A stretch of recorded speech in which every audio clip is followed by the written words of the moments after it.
السلام کے ناظرین، پروگرام خبر سے خبر ود نادیہ مرزا میں خوش آمدید۔ الیکشن شیڈول جاری ہو چکا ہے، ڈیٹ پہلے ہی آ چکی ہے۔ تمام کی تمام جماعتیں انتظار میں ہیں اور اپنی اپنی سطح پر یا اپنے اپنے لیول پر اور اپنی اپنی کیپیسٹی کے مطابق الیکشن کیمپین کا باقاعدہ طور پر آغاز کرنے جا رہی ہیں، کچھ کر بھی چکی ہیں۔ اب ایسے میں خاص طور پہ جو کنسرنز ہیں، کیونکہ میاں نواز شریف PMLN کے جو قائد ہیں میاں نواز شریف صاحب، وہ وطن واپس آئے اور اس کے واپس آنے کے بعد انہوں نے عدالتوں کا سامنا بھی کیا۔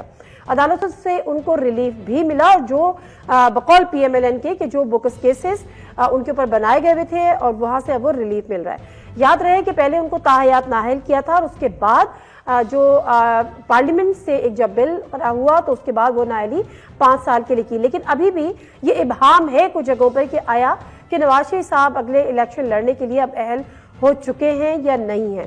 اس کے علاوہ بھی بہت ساری سی باتیں، جس طرح سے ROs کا الیکشن، DROs کے لیے جوڈیشری یا بیوروکریسی، لیول پلینگ فیلڈ، عدالتی معاملات ایگزیکٹلی، اور بہت ساری چیزیں جس پہ ہم بات کر سکتے ہیں۔ اور ابا وفال شوکت عزیز صاحب کا جو کیس ہے، جو اب فی الحال تو اس کی کوئی ڈیٹ نہیں دی گئی ہے، لیکن اس میں سابق ISI جنرل فیض حمید کو ایک نوٹس بھی طلبی کا جاری ہو گیا ہے۔ ان تمام چیزوں پر جو قانونی رائے ہمیں جاننی ہے، former attorney general of Pakistan Ashtar Ausaf صاحب ہمارے ساتھ موجود۔ السلام علیکم جی اشتر اوصاف صاحب۔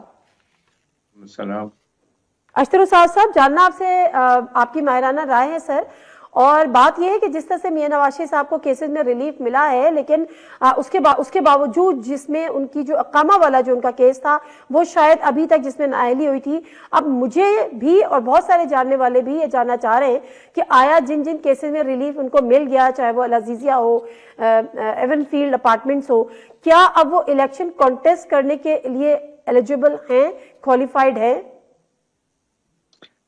سب سے پہلے تو جی ہمیں یہ سمجھنا چاہیے کہ یہ جو کیس ہے جس میں ان کی نااہلی سپریم کورٹ نے کہی اور بعد میں اس کو دائمی قرار دے دیا، وہ تھا کیا؟ آپ کو یاد ہوگا کہ عمران خان نیازی صاحب نے پٹیشن فائل کی تھی سپریم کورٹ میں ڈائریکٹلی، اور اس میں ان کو میاں نواز شریف صاحب کی پرائم منسٹرشپ کو چیلنج کیا اور کہا کہ یہ بالکل نااہل تھے الیکشن لڑنے کے لیے، کیونکہ یہ انہوں نے پاناما جو پیپرز ہیں اس کے مطابق انہوں نے اپنی پراپرٹیز وغیرہ کو جو ہے پراپرلی نہیں کیا تھا۔ تو پراپرٹیز کی بات اپنی جگہ پہ، یہ پاناما کے کیس میں تو کوئی کچھ ثابت نہیں ہوا، تو ایک معاملہ ایسا سامنے آیا کہ انہوں نے ایک اقامہ حاصل کیا ہوا تھا اپنے بیٹے کی جو کمپنی ہے اس کے ذریعے، اور وہ اقامہ یہ تھا کہ ان کو دبئی میں UAE میں آنے جانے کے لیے ایک سہولت تھی، اور اس کے اندر ان کو ایک تنخواہ مقرر تھی ان کی، اور اس تنخواہ کو نہ لینے کے پاداش میں ان کو کہا گیا کہ وہ صادق اور امین نہیں ہے۔ یہ تھا وہ کیس، اور بعد میں سپریم کورٹ نے کہا یہ دائمی ہے۔ جو دوسرے کیسز ہیں ان میں بھی کچھ ایسی بات تھی کہ انہوں نے اپنی پراپرٹیز کو ظاہر نہیں کیا تھا، جو کہ ان کی پراپرٹیز تھی نہیں، ان میں وہ بری ہو چکے ہیں۔ یہ جو ہے یہ پاناما کے بجائے اقامہ بن گیا، اور اقامہ میں نااہل قرار دے دیے گئے۔ جب یہ سپریم کورٹ میں معاملہ تھا تو وہاں پہ یہ بات ہوئی کہ باقی جگہوں پہ تو سزا کا ہے کہ اتنی سزا کے نااہلی کے لیے مدت اتنی ہوگی، مثلاً قتل کیا ہے 5 سال ہے، آپ نے کنوکشن ہو گئی ہے، آپ کی 5 سال کے لیے نااہلی ہوگی، آپ نے کوئی مرڈر ٹرپیٹیوٹ کا ہے 5 سال کے لیے نااہلی ہوگی۔ اس میں انہوں نے کہا کہ نہیں، ہم سمجھتے ہیں کہ چونکہ پارلیمنٹ نے کوئی سزا کا سیلنگ نہیں دی، کوئی بتایا نہیں کہ کتنی سزا ہے، تو اس کو ہم دائمی سمجھیں گے، which did not کوئی ریلیونس ریزن کے ساتھ اس کی کوئی نہیں بنتی تھی، نہ آئین میں ہے نہ قانون میں تھا۔ تو انہوں نے کہا کہ ہم دیم کرتے ہیں، ہم تصور کریں گے کہ دائمی ہے۔ تو پارلیمنٹ نے پھر اس کو کریکٹ کر دیا اور کہا کہ کریکٹ کرنے کی کیا بات ہے، اس میں انہوں نے ان کی ایک سزا تجویز کر دی، اور یہ صرف میاں نواز شریف صاحب کو اس کا نہیں ہوتا جی، وہ 5 ایئرس کا کر دیا۔ تو جتنے بھی لوگ 62(1)F کے تحت نااہل ہوئے اور دائمی طور پہ نااہل ہوئے، اب وہ تمام الیکشن لڑ سکیں گے، صرف میاں نواز شریف صاحب نہیں ہیں. تو اب میرے دانست میں، میری کنسیڈرڈ اوپینین میں، ان کے راستے میں الیکشن لڑنے کے لیے کوئی جو ہے کوئی کسی قسم کا بھی ہرڈل نہیں ہے. کوئی وہ اہل ہے الیکشن لڑنے کے. ٹھیک ہے، بالکل ٹھیک ہے. میں بس یہی آپ سے کلیئرٹی درکار تھی. اچھا، ابھی جو ایک دن قبل جو سپریم کورٹ میں ہوا الیکشن کمیشن کی اپیل پر جو کیس ہوا، اور آپ کو پتہ ہے اس کا بیک گراؤنڈ کہ لاہور ہائی کورٹ میں ایک پٹیشن آئی کہ جی ہمیں جو R Os D R Os جو ہیں وہ بیوروکریسی سے لیے جا رہے ہیں، ہم چاہتے ہیں کہ اس کو جوڈیشری سے لیں اور وہاں سے وہ جو بھی انہوں نے ان کا وہ تھا. لیکن اس کے بعد جو جس طرح سے فیصلہ آیا، کہا یہ جا رہا ہے کہ جو پٹیشنر تھے ان کو سننا چاہیے تھا، پٹیشنر کو سنے بغیر یہ فیصلہ ہوا اور ون سائیڈڈ ڈیسیژن ہوا. پھر جو پٹیشنر تھے انہوں نے تو پٹیشن دی تھی، وہ قابل سماعت بھی ہو گئی، سب کچھ ہو گیا، تو ان کے خلاف کچھ نہیں ہوا. پلس یہ کہ ان کو توہین عدالت کا مرتکب قرار دے دیا گیا. اس پہ سر آپ کی کیا ماہرانہ رائے ہے؟ پہلے تو سب سے پہلی بات یہ کہ ان کو توہین عدالت کا مرتکب بھی قرار نہیں دیا گیا. پرائم فسائی سمجھا گیا ہے کہ ان کو توہین عدالت کی ہے اور ان کو نوٹس جاری ہوا ہے جس پہ وہ اپنا ایکسپلینیشن دیں گے. اس کیس کا بھی کچھ سیاق و سباق پہلے ضرور دیکھنا چاہیے ہم. یہ کوئی نیا قانون نہیں تھا، یہ کوئی رول نہیں تھا. یہ قانون پرانا بنا ہوا ہے اور اس کے تحت 2 دفعہ الیکشنز ہو چکے ہیں. اور قانون کیا کہتا ہے؟ سوری، قانون یہ کہتا ہے کہ الیکشن کمیشن جو ہے وہ سرکاری افسران، غیر جو نیم سرکاری ادارے ہیں ان کے لوگوں میں سے، جوڈیشری میں سے لوگوں میں سے، اور اپنے عملے میں سے کسی کو بھی یا کسی اور جگہ سے بھی وہ لے سکتا ہے. اس کی 3 شکیں ہیں اور کسی نے آج تک اعتراض نہیں کیا اس کے اوپر. ہاں، جب 2013 کے الیکشن ہوئے تو اس پہ بہت شدید تنقید کی تحریک انصاف نے، بہت زیادہ تنقید کی اور کہا کہ یہ جو جوڈیشل آفیسرز کو لیا گیا، یہ جوڈیشل آفیسرز کی وجہ سے اس الیکشن کو ہائی جیک کیا گیا، مینیپولیٹ کیا. اور پھر سپریم کورٹ نے جب توہین عدالت کا نوٹس دیا پی ٹی آئی کے چیئرمین عمران خان صاحب کو، تو وہاں پھر انہوں نے معافی مانگی اور کہا کہ ان کا مطلب ہرگز تصحیح کرنا نہیں تھا بلکہ اپنے خیالات کا اظہار کرنا تھا. تو خیالات کا اظہار کیسے کیا انہوں نے؟ دشنام ترازی سے، برا بھلا کہہ کے. اور اس کی وجہ سے جوڈیشری نے بھی کہا کہ اب آئندہ ہم اپنے عملے کو، اپنے لوگوں کو، اپنے افسران کو الیکشن کے لیے نہیں دیں گے، بیکاز اس میں تو جو ہے وہ سیاسی جماعتیں ان کو تشتہ مشق بنا دیتی ہیں اور وہ نامناسب بات ہے. تو وہاں بھی ان کا یہ تھا کہ آپ نے دیکھا کنٹینر کے اوپر بھی آئے اور سارا کچھ ہوا. اور اس کے بعد یہ جو الیکشن سے متعلقہ معاملہ تھا، یہ آپ یاد کریں گے کہ پی ٹی آئی کی پٹیشن تھی جس پہ سپریم کورٹ نے یہ کہا کہ اب الیکشن کا تاریخ کا تعین ہو گیا ہے. سب جماعتوں نے، سب صوبوں نے، سب لوگوں نے مل کے 8 فروری کیا ہے. اب ہم توقع کرتے ہیں کہ کوئی بھی اس کو ڈیریل نہیں ہونے دے گا، کوئی ایسی بات نہیں کرے گا جس کی وجہ سے الیکشن تعطل میں چلے جائے یا الیکشن جو ہے وہ ڈیلے ہو جائے. اس کے باوجود پی ٹی آئی نے کیا کیا، یہ پٹیشن فائل کی اور یہاں پہ بھی یک طرفہ طور کے اوپر یہ سارا کچھ ہوا. 27A سی پی سی کا ہے، اس کے اندر صریحاً لکھا ہوا ہے، صراحت کے ساتھ لکھا ہوا ہے کہ بغیر اٹارنی جنرل کو سنے ہوئے اس طرح کے معاملات میں جہاں پہ آئین کی، قانون کی تشریح کی بات ہو، تو وہاں پہ اٹارنی جنرل کو نوٹس نہیں کیا. اس کے باوجود یہ آرڈر ہو گیا. تو سپریم کورٹ نے جو انٹروین کیا یہ بالکل ٹھیک انٹروین کیا اور ایک پٹیشن کے اوپر کیا اور راہ متعین کر دی ہے کہ یہ راہ جو ہے یہ آپ کی ڈیموکریسی طرف لے کے جا رہی ہے، اس کے اندر کوئی ہرڈل نہیں آنے چاہیے. ٹھیک ہے. اسی حوالے سے سر ہم لطیف کھوسہ صاحب سے جب میں نے بات کی تھی تو انہوں نے ایک اور پوائنٹ ریز کیا تھا. اگر آپ وہ چھوٹا سا کلپ ہے سر وہ سن سکے، میں چاہوں گی اپنی اس پہ قانونی رائے برائے کرم دیجیے گا، ذرا چلائے گا. انہوں نے پہلے جو ہے جب 14 مئی کا ہوا تھا تو انہوں نے کہا کہ جی چونکہ عدالت عالیہ لاہور ہائی کورٹ میں اور پشاور ہائی کورٹ میں اسی طرح کی نالش زیر تجویز ہے الیکشن کی تو سپریم کورٹ نہیں لے سکتی اس پر جو ہے جب تک ہائی کورٹ فیصلہ نہ کر دے. تو پھر آج کیا کوئی نیا آئین اور نیا قانون بن گیا ہے؟ اشتر صاحب وہ کہہ رہے ہیں جو پہلے جب لاہور ہائی کورٹ میں چل رہا تھا تو پہلے کیس میں کہا کہ سپریم کورٹ اس تک نہیں لے سکتی، لیکن اب کیسے لے لیا؟ جی وہ بہت فرق ہے جی. وہ پٹیشن تھی 184(3) کی، ڈائریکٹلی پٹیشن فائل کی گئی تھی سپریم کورٹ کے اندر، اور اسی نوعیت کی بات تھی جو کہ ہائی کورٹس میں زیر تجویز تھا. بلکہ انٹر کورٹ اپیل لائی کر رہی تھی، اور انٹر کورٹ اپیل چل رہی تھی لاہور ہائی کورٹ میں اور پشاور میں بھی جو ریٹ پٹیشن چل رہی تھی. بالکل ٹھیک اعتراض تھا کہ ہائی کورٹ کے اوپر اگر معاملہ چل رہا ہے تو وہاں چلنے دیں، اسی نوعیت کا معاملہ آپ یہاں نہ لیں. یہاں پہ الیکشن کمیشن نے بہت تیزی کے ساتھ، اور قابل ستائش بات ہے کہ نہ تو سپریم کورٹ نے اس پہ سو موٹو لیا، نہ سپریم کورٹ میں 184(3) یعنی ڈائریکٹلی پٹیشن کی پذیرائی کی.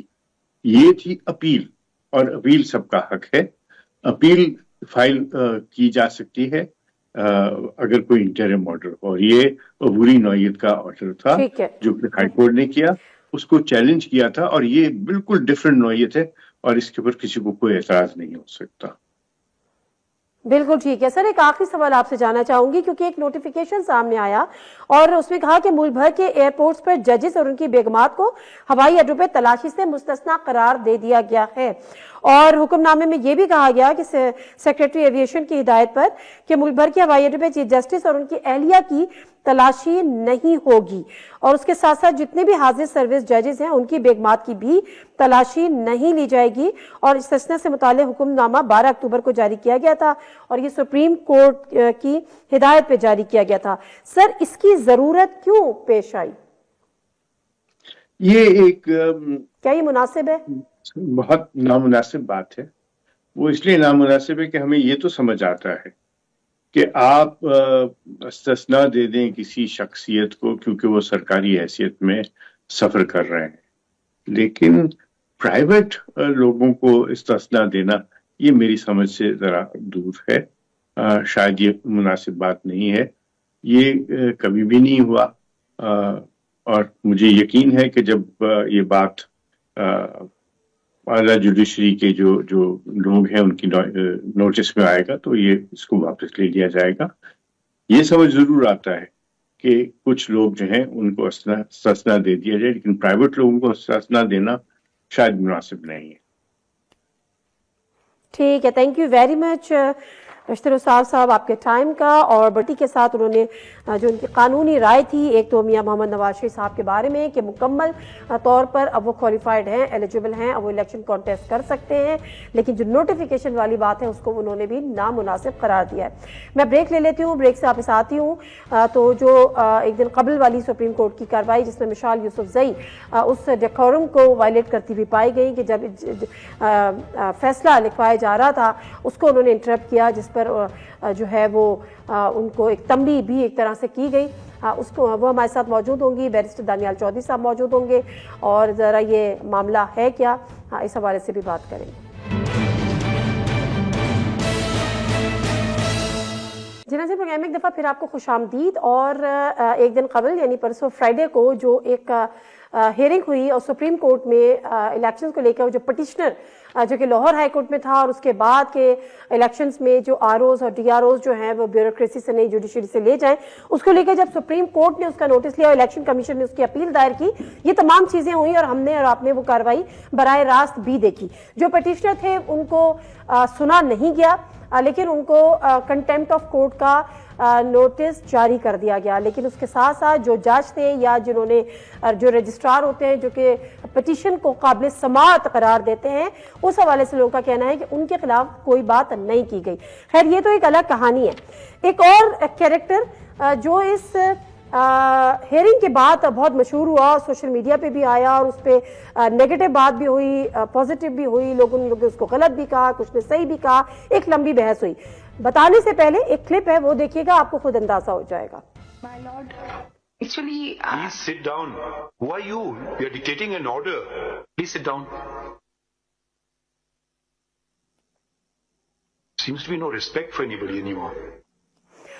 اچھا یہ مشال یوسف زئی جو کہ central legal coordinator P T I, اور انہوں نے یہ بات کی اور اس کے بعد یہ بات ہوئی کہ ایک ڈیکورم ہوتا ہے عدالتوں کا، جب عدالت جب جسٹس یا جج فیصلہ لکھوانا شروع کر دیتے ہیں تو آپ کو انٹرپٹ نہیں کرنا چاہیے تھا، اور اس کے بعد ایک لمبی بحث، اس پر بھی ذرا بات کریں گے۔ مشال ہمارے ساتھ موجود بھی ہیں، مشال یوسف زئی اسٹوڈیو میں۔ السلام علیکم مشال، کیسی ہیں آپ؟ ٹھیک ہیں؟ السلام علیکم۔ اچھا، دوسری طرف جو ہمیں شخصی جوائن کر رہے ہیں بیرسٹر دانیال چودھری صاحب، پی ایم ایل این کے سینئر رہنما ہیں اور اب تو ٹکٹ ہولڈر بھی ہیں، اور چونکہ بیرسٹر بھی ہیں تو اس پہ زیادہ اچھی مدلل گفتگو کر سکتے ہیں۔ السلام علیکم بیرسٹر دانیال چودھری صاحب۔ جی تھینک یو۔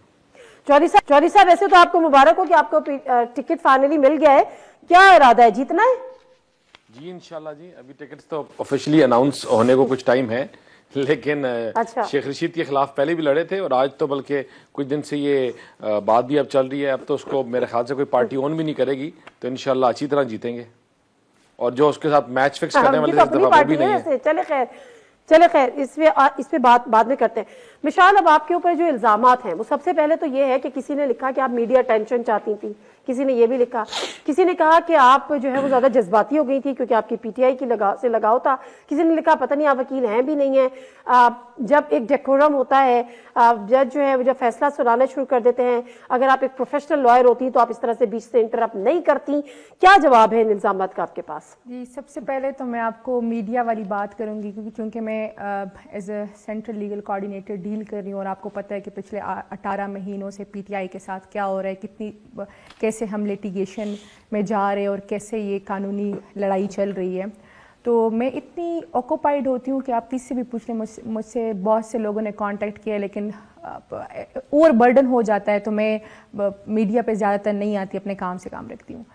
بات ہوئی لائر کی، تو میں آپ کو پہلے سے تھوڑا بیک گراؤنڈ بتاتی ہوں کہ کل کا جو واقعہ ہوا تھا وہ اس کے پیچھے جی بالکل اس کا یہ تھا کہ سپریم کورٹ میں لائٹس آن آف ہو رہی تھی، سارا کچھ چل رہا تھا، ہمیں تھا کہ اگر پٹیشن الیکشن کمیشن اپیل میں آ بھی گیا ہے اور تو ہمیں نوٹس کیے جائیں گے۔ اب براہ راست سماعت چل رہی تھی، باقاعدہ ایک نیریٹو بلڈ ہو رہا تھا کہ پاکستان تحریک انصاف الیکشن سے بھاگ رہی تھی، سپریم کورٹ رات کو کھلی اور سپریم کورٹ نے دوبارہ سے الیکشن انشور کرائے، کیونکہ پاکستان تحریک انصاف نے لاہور کی پٹیشن الیکشن کو سیبوٹیج کرنے کے لیے کی تھی۔ اب ہماری جو پریئر تھی، ہم نے تو اس میں یہ باقاعدہ کہا ہے کہ سپریم کورٹ نے 8 تاریخ کو الیکشن اناؤنس کیا، اب ڈی آر اوز کو جوڈیشری سے کرے کیونکہ ہمیں بیوروکریسی پہ اعتبار نہیں ہے، انہوں نے ایم پی آرڈر ریلیز کرائے ہیں، سیکشن 144 لگا رہے ہیں، ہر طریقے سے ہمیں تنگ کیا جا رہا ہے، ہماری تو صرف یہی پریئر تھی۔ خیر جب سپریم کورٹ میں یہ بات چلی تو میرے لیے انٹرسٹنگ، میں جب پہنچی تو اس سے پہلے چیف جسٹس صاحب نے کہا کہ یہاں پہ پی ٹی آئی کا کوئی ہے، دوسروں نے کہا کہ عمیر نیازی وکیل ہے بھی کہ نہیں ہے، حالانکہ پٹیشن میں لکھا گیا تھا کہ بیرسٹر عمیر نیازی، مطلب پراپرلی مینشن تھا، ٹھیک ہے، وہ سارا کچھ ہوا۔ میرا تھا کہ جب بالکل ججمنٹ، آپ والی بات کریں، جب ججمنٹ لکھنی شروع ہوئی، ابھی لکھی نہیں گئی تھی، وہ اپنے جو ریڈر صاحب تھے ان سے کہہ رہے تھے کہ یہ پٹیشن میں یہ چیز کاپی کرے ججمنٹ میں، تو میرے لیے بڑا انٹرسٹنگ بھی تھا، میرا شاکنگ بھی تھا کہ supreme court final judgment respondent کو نوٹس کیے بغیر کر رہا ہے، اور اگر یہ بہت ہی کوئی ایمرجنسی کا معاملہ ہے کہ رات 12 بجے تک شیڈول ہر حال میں آنا ہے، تو آپ کو بھی پتہ ہے ٹیکنالوجی کا زمانہ ہے، سپریم کورٹ کی رجسٹریز ہیں، تو میں نے یہ جسارت اس لیے کی کہ میں کھڑا ہو کے ان سے کہوں کہ جو ہمارے لائرز ہیں وہ لاہور میں ہیں، آپ ہمیں 5 منٹ کا مارجن دیں تو وہ سپریم کورٹ رجسٹری میں پیش ہو جائیں گے، ہمارا موقف بھی سن لے، کیونکہ الیکشن کمیشن آف پاکستان یہاں میں اسٹیٹمنٹس کر رہا ہے۔ ٹھیک ہے، اس لیے آپ نے جو ہے جی میں نے یہ کی کہ ہمارے آپ کو سنا نہیں گیا اور آپ کو کہا پیچھے جا کے بیٹھ گئے۔ جی بالکل، پہلے انہوں نے کہا سائڈ پہ اوپر کہا پیچھے۔ اچھا بیرسٹر دانیال صاحب، ذرا آپ بھی اس پہ ذرا کامنٹ کر دیجیے گا کہ انہوں نے واقعی ڈیکورم کو وائلیٹ کیا تھا، کیا ہوا تھا، یا اگر یہ بات جو کہہ رہی ہیں یہ جسٹیفائڈ ہے آپ کی نظر میں کہ جی چونکہ پٹیشنر کو نہیں سنا گیا، رسپونڈنٹ کو نہیں سنا گیا، تو میں یہ چاہ رہی تھی کہ ہمیں بھی تھوڑا سا ٹائم مل جاتا۔ Your take.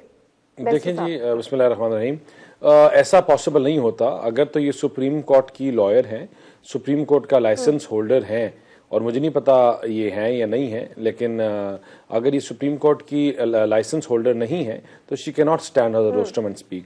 وہاں ایسی بہت چیزیں ہوتی ہیں جو آپ کو پسند آئے نہ آئے, لیکن اس کی ایک ڈیکورم ہوتا ہے اور اس کو یہ چیز نہیں ہو سکتی. It's not possible.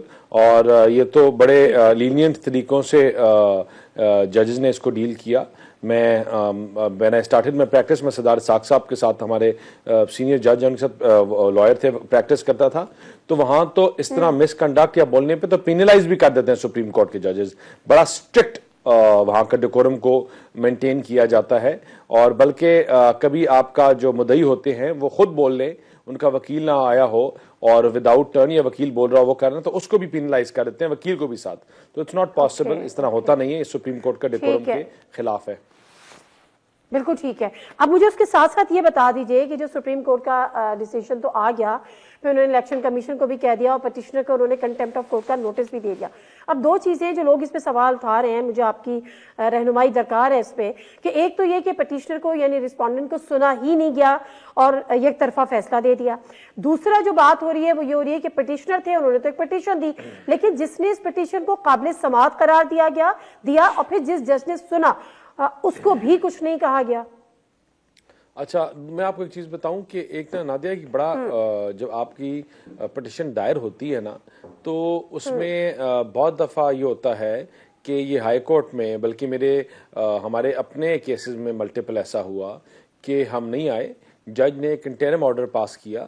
وہ انٹرم آرڈر جو ہوتا ہے وہ اس کی importance, for example stay order ہو گیا, کسی کی زمین پہ قبضہ ہو گیا, کوئی اور ایسا کیس ہے, کوئی اور امپورٹنٹ میٹر ہے جہاں کورٹ کے فار ٹائم بینگ جو ہے انفلٹریشن وہ ضروری ہوگی ہے, وہاں انٹرم آرڈر کورٹ اسی طرح دیتا ہے اور پھر اگلی تاریخ میں جو دوسری پارٹی ہوتی ہے اس کا ویٹ کرتا ہے اور اس کو بلا لیتا ہے.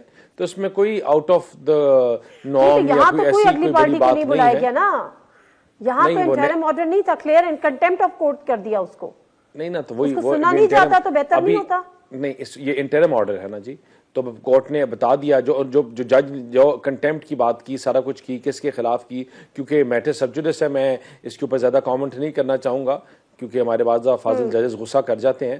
اور لیکن اس کے اوپر جو نیکسٹ ڈیٹ آف ہیئرنگ ہے اس میں سب کو سنا جائے گا, دوسری پارٹی کا بھی ویو لیا جائے گا, اور جو اگر ان کا ویو اتنا اسٹرانگ ہوا کہ یہ جو انہوں نے الیکشن کمیشن سے آرڈر کروایا ہے یا جو الیکشن کمیشن نے اپنا آرڈر دے دیا ہے تو اس کو واپس لیا جائے, تو اس میں it's a very normal routine courts میں نیکسٹ ڈیٹ آف ہیئرنگ میں اٹس ویری نارمل روٹین. ٹھیک ہے, تو پھر آپ لوگ میں ذرا اس کا جواب دے دیتی ہوں. پہلے تو میرے بڑے محترم برادر جو بیرسٹر ہیں, مجھے نہیں پتا کہ یہ میری طرح صرف ایڈوکیٹ ہائی کورٹ ہے یا ہے بھی یا نہیں ہے, کیونکہ ایڈوکیٹ سپریم کورٹ تو یہ نہیں ہو سکتے. ان نے بات کی کہ جو ہے نا لائرز, کیونکہ ان کی ایج اور وہ پتہ چل جاتا ہے کہ سپریم کورٹ کے لائر نہیں ہو سکتے, اور ہائی کورٹ کا مجھے پتہ نہیں ہے. تو اس کی جب ان نے بات کی کہ کورٹ کی پریکٹس کی, تو انہوں نے یہ دیکھا ہوگا کہ جب بھی لائر موجود نہیں ہوتا تو سائل یا جو وہ خود چلا جاتا ہے کہ آج میرا وکیل نہیں ہے, آپ کیسے ایڈجرن کریں. ہائی کورٹ میں ایک روٹین میٹر ہے, یہ کوئی بھی وکیل کو, میں ہائی کورٹ کی بات نہیں کر رہا, میں سپریم کورٹ کی بات کر رہا ہوں. جی, جو جونیئر ہے وہ پیش ہو جاتا ہے. سیم جو ہے نا اب سپریم کورٹ میں جو ینگسٹرز ہیں وہ ایز اے لا آفیسرز بھی ہوئے ہیں. جی, وہ ججمنٹ کے ٹائم پہ پیش نہیں ہوتے, ججمنٹ سے پہلے پیش ہوتے ہیں. جی بالکل, میں نے آپ کی بات میں انٹرپٹ نہیں کیا, آپ میری بھی بات میں انٹرپٹ نہ کریں. تو اس کے بعد جو ہے نا, ہم جب بھی سینئر کونسل نہیں ہوتا تو پلیڈ کرنا ایک اور بات ہوتی ہے, اور ایڈجرمنٹ یا نوٹس میں لانا ایک دوسری بات ہوتی ہے. یہ کنفیوز کر رہے ہیں. دوسری ان نے بڑے مزے کی بات کی کہ جی یہ انٹرم آرڈر پاس ہوا ہے. یہ آپ کو بھی پتہ ہے, پورے پاکستان کو بھی پتہ ہے, جن کو لا کی سمجھ بھی نہیں آتی ان کو پتہ ہے یہ فائنل ججمنٹ پاس ہوا ہے, بڑا کلیئر کٹ ججمنٹ پاس ہوا ہے. اس کی والی بات کہ جو آپ نے کہی کہ دوسرے پٹیشنر کو سنے بغیر اس پہ کنٹیمپٹ کیا گیا ہے, اور ان سے پوچھا گیا ہے کہ آپ پہ ہم کنٹیمپٹ کیوں نہ کریں. اس کے دو طریقے ہوتے ہیں کہ آپ غیر مشروط معافی مانگ لیتے ہیں اور یا آپ کنٹیسٹ کرتے ہیں. ہم یہ چیز کنٹیسٹ کریں گے کیونکہ ہم نے کوئی بھی کنٹیمپٹ نہیں کیا. آپ کی والی بات, اگر ہم نے کنٹیمپٹ کیا ہوا تو اس پہ سپریم لاہور ہائی کورٹ کے جج صاحب نے اپنا جوڈیشل مائنڈ امپوز کیا ہے, تو پہلے ان سے بھی پوچھیں نا. آپ ڈائریکٹ پٹیشنر پہ آ رہے ہیں تو یہ چیز ایسی ہے. دوسرا انہوں نے بات کی تو ان کو بھی پتا ہے کہ اگر انہوں نے کبھی یہ سپریم کورٹ گئے ہیں تو ان کو یہ آئیڈیا ہوگا کہ سپریم کورٹ پہلی پیشی پہ ہمیشہ نوٹس کر دیتی ہے ریسپونڈنٹ کو, اس کے بعد فائنل ججمنٹ ہوتا ہے. اچھا مجھے بتائے گا کہ یہ جو آر اوز اور ڈی آر اوز کا معاملہ ہے بیرسٹر دانیال صاحب, اس پہ پی ٹی آئی نے کچھ ریزرویشنز کا اظہار کیا. وہ کہتے ہیں کہ جو فیصلہ تو آ گیا لیکن اسٹل ہماری ریزرویشنز ہیں, کیونکہ اس کی وجہ بھی وہ کہہ رہے ہیں کہ وہی ہمارے خلاف کریک ڈاؤن کر رہے ہیں اور وہی جو ہے وہ اب الیکشن ہمارا جو ہے وہ دیکھیں گے یا اس کو سپروائز کریں گے. تو کیا ان کا یہ جو مطالبہ ہے یا ان کی جو ریزرویشنز ہیں درست ہیں؟ ان کا دیکھیں, یہ جھوٹ کے اوپر مبنی ہے ان کی پوری ایک یہ بلڈنگ. پہلے انہوں نے کہا کہ ہم الیکشن چاہتے ہیں, 9 مئی کا واقعہ کیوں ہوا, تمام چیزیں آگ لگا دی, الیکشن کرواؤ, یہ کرو وہ کرو, سارا کچھ. جب الیکشن کی تاریخ فائنل ہونے شروع ہوئی تو جب آپ الیکشن کی بات کریں تو آپ خود بتائیں کہ پی ٹی آئی کے پٹیشن کی وجہ سے اس طرح تو نہیں ہو سکتا. آپ کنٹینیو کریں. مطلب کہ اگر دیکھیں آپ نے پورا ایک آپ نے محاذ کھڑا کیا اور آپ نے ساتھ ہی جب الیکشن اناؤنس ہوا تو آپ نے ایک اپلیکیشن دے دی کہ الیکشن کو ختم کرو جی, الیکشن کو ڈیلے کرواؤ. ان کی پوری جو عمارت ہے وہ جھوٹ کی بنیاد کے اوپر کھڑی ہوئی ہے. یہ جھوٹ کے اوپر مبنی ان کی باتیں ہیں اور آج پاکستان جہاں پہنچا ہے وہ بھی ان کے جھوٹ اور ڈبل پالیسیز کی وجہ سے. آج جب مجھے بات بتائیں کہ یہ کیا پہلا الیکشن ہے, مجھے ایک بات بتائیں, کیا یہ پہلا الیکشن ہے جہاں آپ کے جو جوڈیشل لوگ ہیں وہ اس کا حصہ بنے ہیں یا حصہ بن رہے ہیں؟ کیا پچھلے الیکشن میں کورٹس نے نہیں کہا تھا کہ بائی الیکشنز میں کہ ہم اپنے ججز فری نہیں کر سکتے اور نہیں آپ کو دے سکتے؟ مجھے ایک بات بتائیں کہ آج سے 16 مہینے پہلے ہم جیلوں میں تھے, ہمارے اوپر کیسز تھے, میرے سمیت پارٹی کا کوئی ایسا بندہ نہیں تھا جس کے اوپر اوور 20-25 کیس نہ بنے ہوں. ہم تو کہیں گے یہ پھر ہمارے ساتھ بھی باعث ہوں گے. دیکھیں سسٹم چلتا ہے, یہ نہیں ہو سکتا کہ ہزاروں بیوروکریٹس ہیں وہ سارے ہی بائسڈ ہو گئے, تو پھر تو یہ پھر آپ ججز کو لگائیں گے تو وہ بھی بائسڈ ہو گئے. اچھا, کیونکہ یہ تو ایک آپشنز ہیں کہ اگر آپ جوڈیشری سے لیتے ہیں وہاں سے نہیں ہوتے تو پھر آپ بیوروکریسی سے لیتے ہیں, وہ تو ایکسرسائز کر سکتے ہیں جو الیکشن کمیشن ایکسرسائز کرنے جا رہا ہے. بٹ یہ جو آپ نے بات کی کہ انہوں نے پٹیشن دے دی کہ جی الیکشن آگے بڑھاؤ, الیکشن ختم کرو, پٹیشن میں یہ لکھا تھا؟ یہی تو میں بات کر رہی ہوں. پہلے تو میں ان سے پوچھتی ہوں کہ ان کو کیا پتا ہے کہ کس نے پٹیشن کی تھی جنرل الیکشن کے لیے جس کے بعد چیف الیکشن کمیشنر کو صدر مملکت کے پاس بھیجا گیا اور اس کے بعد ڈیٹ آئی؟ یہ ذرا ان سے نہیں, پٹیشن کس نے کی تھی, پٹیشن کس نے کی تھی؟ پاکستان تحریک انصاف نے کی تھی. بالکل. اس سے پہلے بھی جب انہوں نے بات کی مئی میں, وہ بھی اپریل میں پٹیشن ہم نے کی تھی. ہم مسلسل الیکشن کے لیے یہ لڑائی لڑ رہے کہ ہم پاکستان میں الیکشن چاہتے ہیں. ہم نے پریئر میں صرف ڈی آر اوز کی بات کی تھی. ہم نے تو انٹرم ریلیف بھی نہیں مانگا ہوا ہے. اس آپ اگر پٹیشن چیک کریں, ہم نے تو انٹرم ریلیف بھی نہیں مانگا. ہم نے تو سیدھا کہا ہوا ہے کہ ہائی کورٹ کے پاس یہ اختیار ہے کہ وہ جوڈیشل ڈی آر اوز دیتے ہیں, آپ ہمیں پرووائڈ کریں کیونکہ الیکشن کی ڈیٹ اناؤنس ہو گئی. اور ہم نے باقاعدہ وہ کاپی اٹیسٹ کر کے دی ہوئی ہے کہ جی سپریم کورٹ نے یہ ڈیٹ دے دی ہے تو آپ اس اکارڈنگلی ہمیں فیسیلیٹیٹ کریں. ہم نے تو اس کے نہ آگے کوئی بات کی نہ پیچھے کوئی بات کی. ایک چیز اور, اس کا جواب تو میں لے لوں گی, لیکن مجھے ایک چیز اور بتائیے, کیا یہ جو پٹیشن آپ لوگوں نے جمع کرائی اور ہوا بھی یہ with the consent of chairman and your founder chairman دونوں کی کنسنٹ سے؟ دیکھیں ہماری پارٹی کا پالیسی یہ ہے کہ ہم لیٹیگیشن میں کوئی جاتے ہیں تو کور کمیٹی کے اپروول سے ہوتا ہے. صحیح ہے, یہ باقاعدہ کور کمیٹی کے اپروول سے ہوا تھا اور ہم نے اس میں اسپیسیفک یہ پلی لی ہوئی ہے, پریئر ہے ہمارا کہ جو ڈی آر اوز ہیں وہ جوڈیشری سے ہونے چاہیے جس طریقے سے 1988 سے اب تک ڈی آر اوز جوڈیشری سے ہوتے ہیں. ہم نے صرف یہ بات کی ہے. میں آخری سوال لوں گی دانیال چودھری صاحب آپ سے کہ یہ جو امپریشن ہے وہ تمام کے تمام جماعتیں, صرف پی ایم ایل این نہیں دیگر بھی, انہوں نے کہا کہ جی یہ انٹینشنز ان کی یہ تھی کہ الیکشن سے بھاگ جائے, الیکشن ختم, جو ابھی آپ نے بھی کیا, وہ کیسے آپ نے یہ امپریشن لیا؟ وہ تو کہہ رہے ہم نے تو R Os D R Os کے لیے دی تھی. یہ ان کی سب باتیں ہیں, قانونی پیچیدگیوں میں تو میں نہیں جاؤں گا, اور اگر ان کا پولیٹیکل بندہ بیٹھا ہو تو شاید میں ڈسکس بھی کرتا. لیکن مجھے بات بتائیں کہ ان کا آج پورے ملک میں ان کا کیا حالات ہیں؟ ان کو اپنے حالات پتہ ہیں, ان کو پتہ ہے یہ وہ جھوٹی عمارتیں, یہ انقلاب کے لیے نکلے تھے, ملک کو جلانے کے لیے نکلے تھے, ملک کو بند کرنے کے لیے نکلے تھے, سول نافرمانی کے لیے نکلے تھے, اور 40واں بھی نہیں ہوا تھا 9 مئی کا تو ان کی آدھی جماعت چھوڑ کے بھاگ گئی تھی. آج مجھے آپ بات بتائیں ان کے ساتھ الیکشن لڑنے کے لیے کون تیار ہے, ان کے ساتھ کھڑا ہونے کے لیے کون تیار ہے؟ پاکستان پاکستان آج جہاں کھڑا ہے پہنچا ہے یہ بے روزگاری, یہ مہنگائی, یہ اس کے ساری چیزوں کی جو بنیاد ہے انہوں نے رکھی ہے. اور یہ کیا کر رہی ہے, you can't speak in between. This cannot happen like this now. میں آپ سے یہ پوچھ رہی ہوں چودھری صاحب کہ یہ امپریشن کیسے ملا کہ یہ الیکشنز کو پوسٹ پون کرنا چاہتے ہیں؟ کیا مطلب کیسے ملا؟ یہ امپریشن ملا. آپ ان کی ہر چیز سے دیکھیں یہ کیا کر رہے ہیں, کبھی ایک کورٹ پہ بھاگتے ہیں, یہ کورٹوں میں نہیں, یہ ان کے پاس جہاں جاتے ہیں دیکھیں جہاں چیک کر لیتے. پھر کیا باتیں کر رہی ہیں, I cannot do the show like this. I swear to God I'm gonna get up. یہ آپ کیا نادیہ کس طرح کرا رہی ہیں ان کو, she can't speak in between. میں تو بیرسٹر صاحب میں آپ سے ایک سیکنڈ نا مشال میں ان سے جواب لے لوں کہ جو پٹیشن جمع کرائی کہ ہمیں آروز ڈی آروز بیوروکریسی سے نہیں جوڈیشری سے لے لے, اس سے یہ امپریشن کیسے اسٹیبلش ہوتا ہے کہ الیکشن سے بھاگ رہے ہیں؟ دس از مائی سمپل کوسچن. اس کیسے نہیں ہوتا پروف؟ مجھے بتائیں کہ انہوں نے جب ان کو ڈیسیجن آیا تو انہوں نے مٹھائیاں کھلائی, وکٹریاں دکھائی, ڈھول بجا رہے تھے, خوشی سے یہ پاگل ہو رہے تھے, اوہ ہم نے اچیو کر لیا. دیکھیں بات سنیں, ان کا طریقہ ہی یہی ہے, ان کا طریقہ واردات یہ ہے کہ سامنے آ کے کوئی اور بات کریں اور پیچھے کچھ اور کریں. یہ ساری چیزیں اسی چیز کی اور بنیاد کرتی ہیں. یہ کورٹوں میں لے کے جا کے ہر جگہ لے کے جا کے, مجھے بتائیں الیکشن کمیشن کی جو ڈیلیمیٹیشن ہے وہ کس نے چیلنج کی؟ مجھے بتائیں حلقہ بندی کس نے چیلنج کی؟ آپ کو آگے ہائی کورٹ سے کون چیلنج کر رہا ہے؟ ہمیں تو سب سے تحفظات ہے نادیہ, ہمیں سب سے تحفظات ہے, ہم سب سے زیادہ افیکٹڈ پارٹی ہیں. لیکن اگر آپ کو تحفظات ہے تو آپ رول آف لا فالو کریں.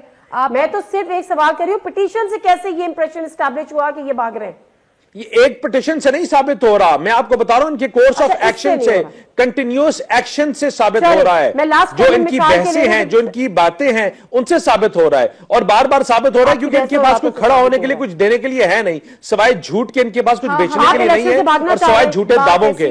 کہ ہم تو ہم الیکشن سے بھاگنا چاہ رہے ہیں, ہمارا بانی چیئرمین پوری پارٹی آج بھی پاکستان میں کڑی اتنی تمام مصیبتوں اور صعوبتوں کے باوجود ہم الیکشن چاہتے تھے, الیکشن آ گیا ہے, میدان میں مقابلہ کریں گے, اور یہ لوگ جو پاؤں پڑ رہے ہیں کہ کسی طریقے سے بلے کا نشان لے لے ورنہ ہم الیکشن میں نہیں آئیں گے, تو وہ اس کا سامنا کریں. چلیں, thank you very much Mishal, آپ کے ٹائم کا. مشال یوسفزئی اور بیرسٹر دانیال چودھری صاحب بہت بہت شکریہ آپ کا پروگرام میں شامل ہونے کے لیے.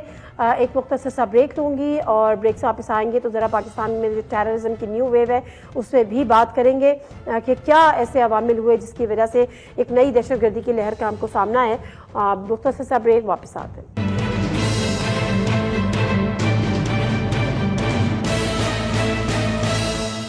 جی ناظرین, پروگرام میں ایک دفعہ پھر آپ کو خوش آمدید, اور یہ ہمارا لاسٹ سیگمنٹ ہے. بات ہو رہی ہے پاکستان میں ٹیررزم کی نیو ویو کی.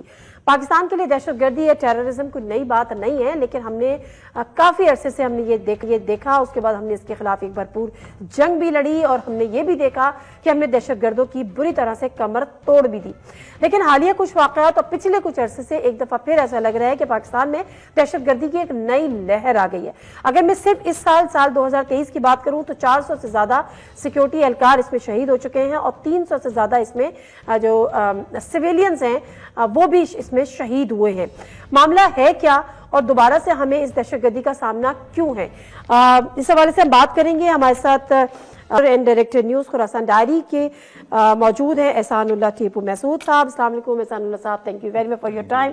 اب ذرا مجھے بتائے گا کہ جب ہم یہ کہتے ہیں کہ ٹیررزم کی ایک نیو ویو, اس سے کیا مراد ہے؟ دوبارہ سے دہشت گردی باقاعدہ شروع ہو چکی ہے ہمارے ریجن ہمارے ملک میں؟ ہاں, اسپیشلی اگر خیبر پختونخوا میں اور بلوچستان میں, وہاں پہ اگر آپ ڈیلی جس ریشو کے ساتھ وہاں پہ حملے ہوتے ہیں, اور آپ نے خود اب کوٹ بھی کیا کہ جو اب کیجویلٹیز ریشو ہے وہ اتنا بڑھ گیا ہے کہ 400 کے قریب, یعنی آلریڈی ہے وہ فگر, اور تو ڈیلی وہاں پہ اٹیکس ہوتے ہیں.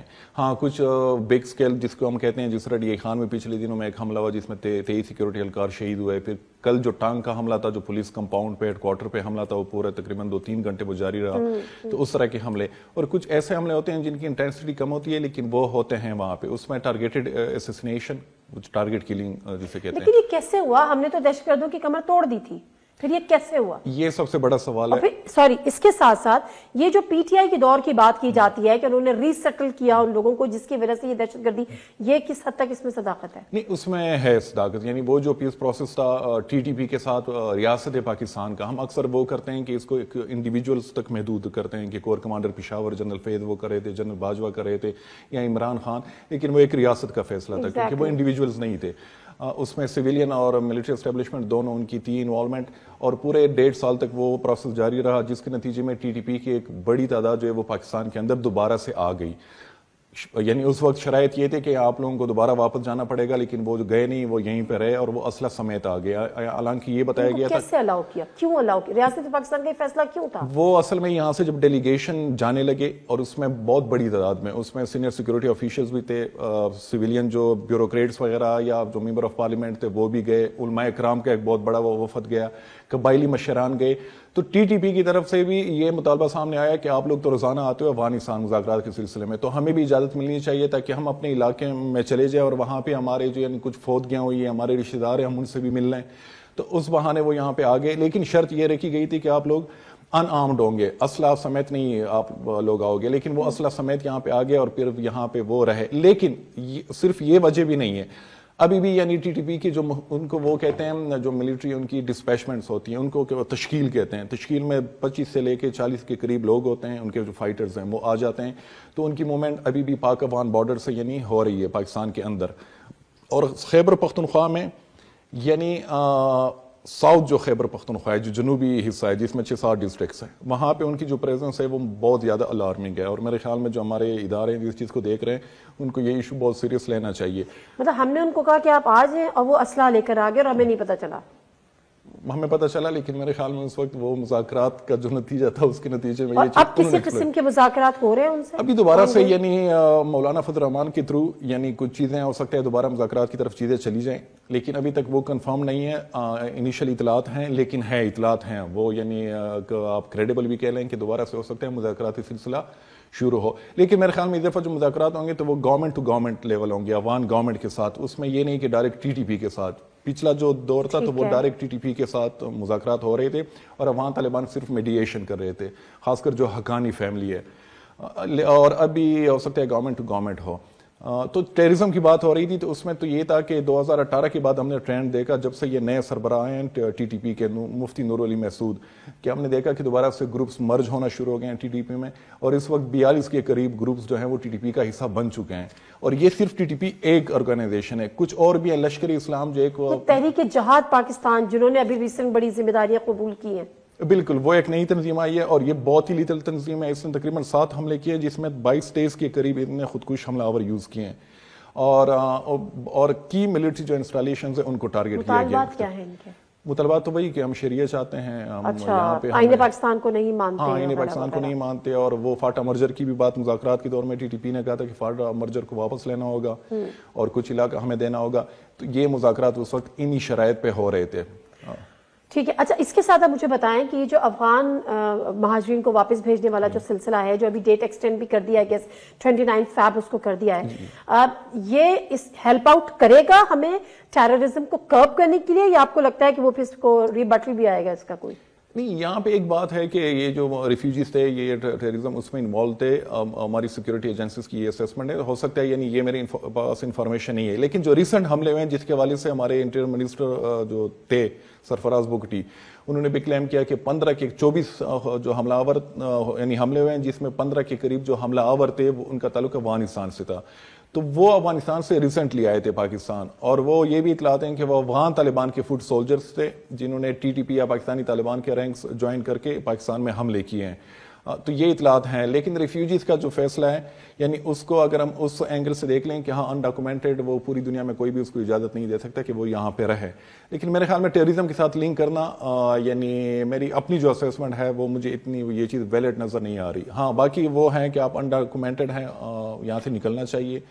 اور وہ پوری دنیا میں ایک انٹرنیشنل لاء میں بھی یہ چیز وہ، لیکن ہم نے تو نہ صرف ٹیررزم سے لنک کیا ہے بلکہ اس کے علاوہ بھی کرائمز وغیرہ سے بھی، کہ خاص طور پہ کراچی میں ادھر ادھر اگر آپ دیکھ لیں اسٹریٹ کرائم میں انوالومنٹ اور یہ ساری چیزیں، تو آپ اس کو نیگیٹ کر رہے ہیں. اسٹریٹ کرائمز میں ان کی وہ انوالومنٹ ہو سکتی ہے، یعنی وہ ہو سکتا ہے بڑے پیمانے پہ بھی، کیونکہ ہم یہ نہیں دیکھ رہے کہ افغانستان کی سرزمین جو ہے وہ پاکستان میں استعمال ہو رہی ہے پاکستان میں دہشت گردی کے لیے. ایگزیکٹلی وہ ہو رہی ہے. میں یہ بھی ڈینائی نہیں کر رہا کہ افغانستان سے کچھ لوگ آ کے یہاں پہ حملے بھی کر رہے ہیں اور انہوں نے کیے بھی ہیں حملے، ان میں خودکش حملہ آور بھی اس کی انوالومنٹ بھی نظر ہمیں آ رہی ہے. لیکن ریفیوجیز کا اس میں جس طریقے سے ہم وہ بیان کر رہے ہیں میرے خیال میں اتنی انوالومنٹ نہیں تھی. جو یہاں پہ سیٹل جو ریفیوجیز تھے افغانستان سے لوگ آ کے یہاں پہ حملہ کرتے تھے یا واپس چلے جاتے تھے، یا جو خودکش حملہ آور تھے وہ یہیں پہ خود کو اڑا دیتے تھے. اس میں بالکل یعنی آپ حقیقت بھی کہہ لیں کہ اس میں ہے. اب ریاست پاکستان کوئی فل فلیج آپریشن ان کے خلاف لانچ کر رہی ہے جیسے پہلے ہم نے ماضی میں دیکھا ہے ضرب از وغیرہ دہشت گردی کے خلاف، یا پھر جو ہے وہ افغان حکومتوں کے ساتھ ٹاکس ہوں گی اور پھر کوئی واپسی ہوگی؟ میرے خیال میں جو فل فلیج جو آپریشن تھے ضرب ازب یا جو رائے راست رائے نجات جو ماضی میں ہوئے ہیں وہ تو یہ تھا کہ وہاں پہ ان کے پرماننٹ بیسز تھے، وہ گراؤنڈ ہو یعنی ان کے پاس تھا، وہ ایک ٹیریٹری کو وہ کنٹرول کر رہے تھے. ٹی ٹی پی وغیرہ یعنی شمالی وزیرستان میں جب آپریشن ضرب ازب لانچ ہوا تو ٹی ٹی پی کی وہاں پہ پریزنس تھی. ابھی اس وقت ان کی اسٹریٹجی چینج ہو گئی ہے. اب یہ کہ میک شفٹ ٹائپ ان کی ارینجمنٹ سے ایک ہفتہ وہ ایک جگہ پہ رہیں گے، دوسرے ہفتے وہ دوسری جگہ موو کر جائیں گے، تو پرماننٹ ان کے بیسز کہیں پہ بھی نہیں ہے. تو جب پرماننٹ بیسز نہ ہو تو آپ وہاں پہ آپریشن. ٹھیک ہے، میرے خیال ہے جو میں نے سوال پہلے پوچھا تھا وہ میں اس کو مکس کر گئی. اب یہ جو ٹیررزم کی جو نیو ویو جس کو ہم کہہ رہے ہیں اس کی وجوہات کیا ہے؟ کیونکہ آپریشن تو آن گوئنگ ہیں، کیسے بڑھ گئی تیزی سے؟ ایک تو یہ کہ 15 اگست کے بعد جب طالبان کی حکومت آئی تو ایک پوری ریاست یعنی ٹی ٹی پی کے پاس یا جو باقی پاکستان مخالف جو جہادی گروہ ہیں تو ان کو ایک پوری ریاست جو ہے وہ اس کے یعنی بیک پہ کھڑی ہے، ان کو سپورٹ بھی مل رہی ہے، ان کو وہاں ریفیوج بھی ملا ہوا ہے. وہاں پہ ان کو کوئی ایشو نہیں ہے کہ امریکن ڈرون یا پاکستانی فوج یہاں پہ آ کے ہمارے خلاف آپریشن لانچ کریں گے. اور دوسرا یہ جو پاک بارڈر جو ہے حالانکہ ان کی فینسنگ ہوئی ہے لیکن ان کو اس طرح وہ بارڈر مینجمنٹ یا کنٹرول نہیں ہے، کیونکہ صرف فینسنگ تار لگانے سے آپ بارڈر کو کنٹرول نہیں کر سکتے، اسپیشلی وہ علاقہ جو بہت ہی مشکل ہے، ٹیرین بہت مشکل ہے. تو اس کے لیے آپ کو پراپر سرویلنس، چاہے وہ ایئر سرویلنس ہو، چاہے وہ سی ٹی وی کیمراز ہوں، وہ واچ ٹاورز ہوں، فوج کی بہت زیادہ ڈپلائمنٹ کی ضرورت ہوتی ہے کیونکہ 2400 کلومیٹر وہ بارڈر ہے. ٹھیک ہے، تو وہ سب جو ماحول بنا ہے. اور دوسرا یہ کہ یہ جو جہادی تنظیمیں ہیں، یہ جو انٹرنل ملک کے حالات بنے ہوئے اکنامک فرنٹ پہ اور جو پولیٹیکل انسٹیبلٹی ہے اور جو کچھ لوگوں کے یعنی ریزائنمنٹس ہیں چاہے بلوچستان میں ہو یا خیبر پختونخوا میں، تو ان چیزوں کو بھی یعنی انٹرنل فالٹ لائنز کو وہ لوگ ایکسپلائٹ کر رہے ہیں پروپیگنڈے کے لیے بھی، ریکروٹمنٹ کے لیے. اچھا، کچھ جو دہشت گردی کی ایونٹس مطلب جو ہوئے ہیں جس میں کہ میاں والی ایئر بیس بھی ہے، اس میں کہا گیا کہ یہ غیر ملکی اسلحہ بھی استعمال ہوا ہے. تو غیر ملکی اسلحہ اس کا مطلب یہ ہے کہ افغانستان سے وہ یا امریکنز یا نیٹو فورسز جو چھوڑ کے گئی تھی. تو کیا ہم یہ تصور کریں کہ تحریک طالبان پاکستان کو آج بھی افغان طالبان کی پشت پناہی حاصل ہے جو پاکستان میں وہ یہ چیزیں کر رہے ہیں؟ نہیں، بالکل اس میں تو کوئی شک نہیں، کیونکہ ٹی ٹی پی کی جو لیڈرشپ ہے، جہاں سے حملے پلان ہوتے ہیں، جہاں سے پرمیشن ملتی ہے، تو وہ تو افغانستان بیسڈ ہے اور اس کو کوئی ڈینائی بھی نہیں کر سکتا. ٹی ٹی پی والے خود بھی ڈینائی نہیں کر سکتے کیونکہ یہاں سے لوگ جا کے یہ مذاکرات ہو رہے تھے. تو پوری جو ٹی ٹی پی کی ٹاپ لیڈرشپ تھی پاکستانی ڈیلیگیشنز کی، ان کے ساتھ میٹنگ کابل میں ہوتی تھی یا جو ایسٹرن افغانستان ہے وہاں پہ جو صوبے ہیں وہاں پہ ہوتی تھی. تو پریزنس تو ہے وہاں پہ. جہاں تک اسلحے کی بات ہے، یہ بھی بالکل حقیقت ہے کہ امریکن اسلحہ بہت ایڈوانس ہے. پہلے تو یہ رشین اسلحہ یا چائنیز یوز کرتے تھے، AK-47 وغیرہ. ابھی ان کے پاس M4 M16 اور نائٹ ویژن گوگلز اور جو تھرمل نائٹ ویژن گنز ہیں جو سنائپنگ کے لیے یوز ہوتے ہیں، تو وہ بھی ان کے ہاتھ لگ چکا ہے. تو پولیس کا جہاں تک تعلق ہے تو پولیس کو یعنی انڈر ریسورسز ہیں ایکوپمنٹ کے حوالے سے، اور جو ٹی ٹی پی ہے ان کے پاس ریسورسز ہیں بہت زیادہ ایکوپمنٹ کے حوالے سے. تو اس لیے وہاں پہ پولیس جو ہے ان کو کیجویلٹیز بھی زیادہ ہے اور ان پہ حملے بھی زیادہ ہو رہے ہیں. ٹھیک ہے، ٹھیک ہے، تھینک یو ویری مچ اسام اللہ ٹیپو محسود صاحب پروگرام میں شامل ہونے کے لیے. یہ تھی کچھ وجوہات جو ہم بات کرنا چاہ رہے تھے کہ پاکستان میں جب ہم دہشت گردی کی بات کرتے ہیں کہ کس طرح سے وہ ایک دفعہ سے پھر سر اٹھا رہی ہے. یقیناً اس کا سدباب بھی کیا جا رہا ہے اور جو ہماری فورسز کی قربانیاں ہیں اس کو بھی نظر انداز ہم نہیں کر سکتے، اور یہ ایک آن گوئنگ آپریشن ہے. اور اسی کے ساتھ پروگرام سے دیجیے نادر مرزا کو اجازت. اللہ حافظ.